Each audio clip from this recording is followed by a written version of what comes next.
Hey YouTube, quick message before we start the video. First of all, thank you so much for giving these videos likes. It really helps out a lot. Also, this battle might be recorded for my live stream, so sometimes I'm talking to the chat or not saying my moves out loud.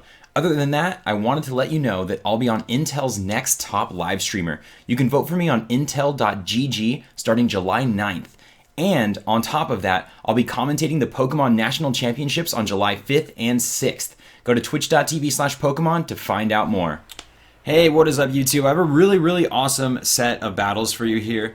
I had a tournament on my Twitch channel, twitch.tv/Thejustinflynn, on Saturday and Sunday like last week. Now, I won Saturday and Kai won Sunday, so we decided we'd duke it out and see who is the real champion and unify the belts. So we're going to check out these versus recorder battles and we'll see what happens. Is Kai the ultimate champion, or is it yours truly, the king? The king of the ring. All right, let's take a look here. I was actually really scared going into this battle, by the way, considering I had to wash Rotom against my Heat Rotom. That matchup is always just really scary, right? Because it's just essentially it's like a you lose, you lose. So I was really scared about that wash Rotom going in. But let's see what happens. Do I just hit it with overheat? I'll just overheat that wash Rotom and win anyway. Alright, so Kai is going to issue the challenge to me. And I'm going to lead with Rotom Garchomp here. I don't think I led with this lead for any particular reason other than it was just like, it might not be something he expects. And I figured I could EQ as well. But he did get that Intimidate off, so I took my Garchomp out early because I was like, meh. I don't like Garchomp intimidated against these bulky Pokemon. He's just going to be, he's just going to be sitting there getting smashed. Like, even though I have Rough Skin Rocky Helmet, I didn't think it would be worth it to keep him in. Now, I protect with my Rotom turn 1 because I'm assuming he's going to fake out the Rotom since I had a Garchomp there. He's not going to fake out Garchomp and take massive damage. So he did try and fake out the Rotom, but it was with the Scrafty. And then he also followed it up with a power-up punch on Rotom. So no damage for me that turn, and I got a free switch into Venusaur.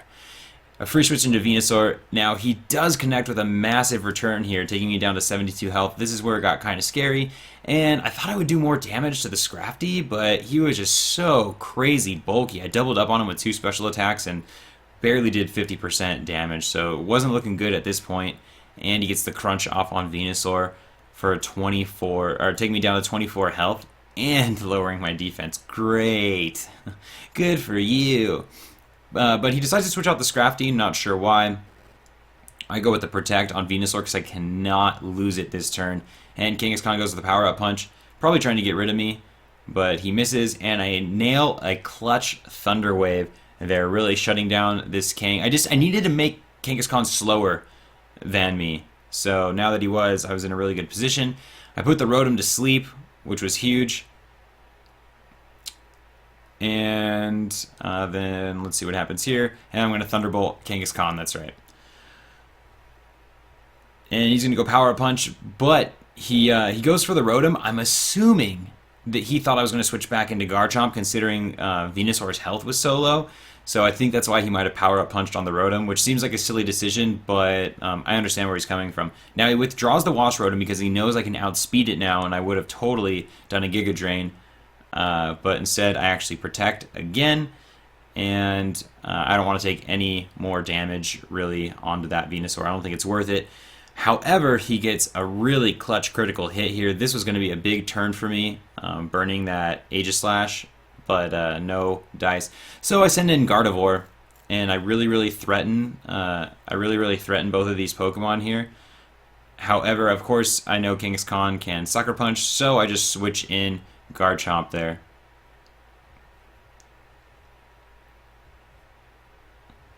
And he brings the Rotom back in. He tries to Sucker Punch, it fails. I go Sleep Powder, but no! He switched into Rotom, who was already asleep, and he does another switch, probably because he wants to intimidate Garchomp, so he brings in Scrafty. Now, this was a really good decision, but unfortunately, I protect. I go with that big ol' EQ. He uses Kang to protect this turn. And I'm going to go with a giant earthquake. And so sorry. Oh, critical hit. Oh, I'm sorry, Jolteon. Or I'm sorry, Kai. And there we go. And he brings the Wash Rotom back in. But Kangaskhan's still paralyzed. Can't get a Sucker Punch off to save his life. I go with the Dragon Claw, taking him down to barely any HP. Of course, I get a crit on that again. So crits back to back. Then I use a Giga Drain. Venusaur's back in the fight. Proccing the Citrus Berry, though, on the Wash Rotom doesn't really matter to me too much because Venusaur is just so crazy powerful right now. Anyway, he Thunderbolts Venusaur.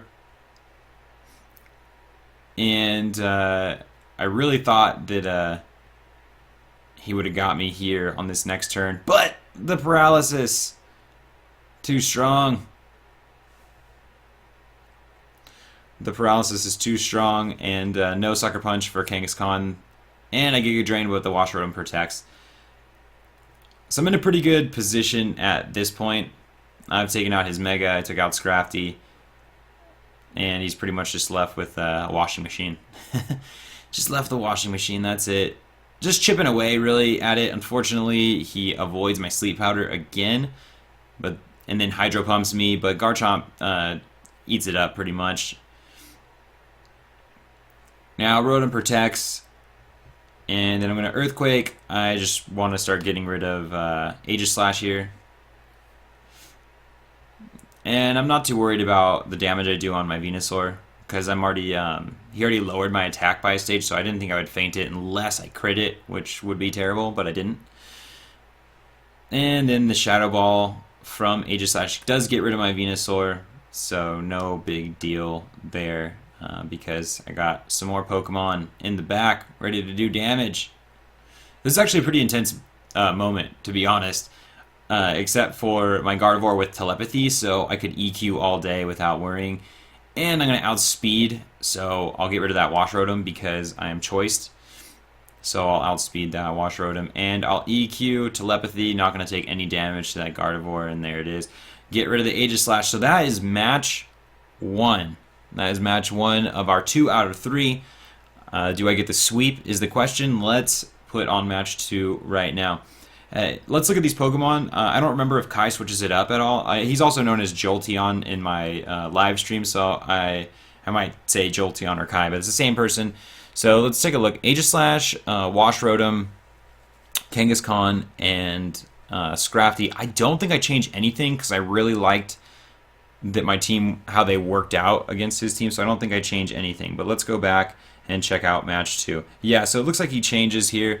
We have the switch from Scrafty to Amoonguss, and I keep the same exact Pokemon. Except I think I switched my lead around. I don't think I'm going to lead with Garchomp, Heat Rotom anymore. Alright, let's jump into match 2. This is it, guys. This is to unify the belts. We're talking champion versus champion. It was kind of 2 small tournaments. They were only like 16-person tournaments, so it wasn't too crazy, but still pretty tough, you know. And it was a single elimination, so matches can go kind of either way. So he leads with the Amoonguss. He leads with the Amoonguss Kangaskhan, but he wants to get him out of there because he knows, of course, I probably have an overheat on my Rotom, which is going to do crazy damage, and he switches in his Rotom that turn. Now, Kangaskhan has a Fake Out, but let's see if he decides to use it here. Oh, yeah, you won't go full Mega Venusaur. I like how it looks like he's wearing a little top hat, but then once he goes Mega, it goes away. I don't know if you guys noticed that on Venusaur. Alright, I actually ended up protecting with my Rotom. I think I didn't want to take the Fake Out there, and he's going to Power Up Punch on his own Wash Rotom. I think he was assuming there was going to be a double Protect here. So that's actually not a bad call. I've seen people do it a lot. Doing that to like Gardevoir and stuff like that, because they can really eat those attacks up. It doesn't really cost you much, and you get a lot of a power up out of it. But unfortunately, I go for the Sleep Powder. I don't anticipate the Fake Out, and I go for the Sleep Powder. Now he protects with his Rotom. Doesn't want to take any damage this turn. And then I hopefully, let's see what I do here. It looks like I'm going to double up on this Kang. Oh, tell me I doubled up. Tell me I doubled up. Tell me I did it. All right, he withdraws the Wash Rotom there. I don't think I doubled up on it. I might have missed a move there.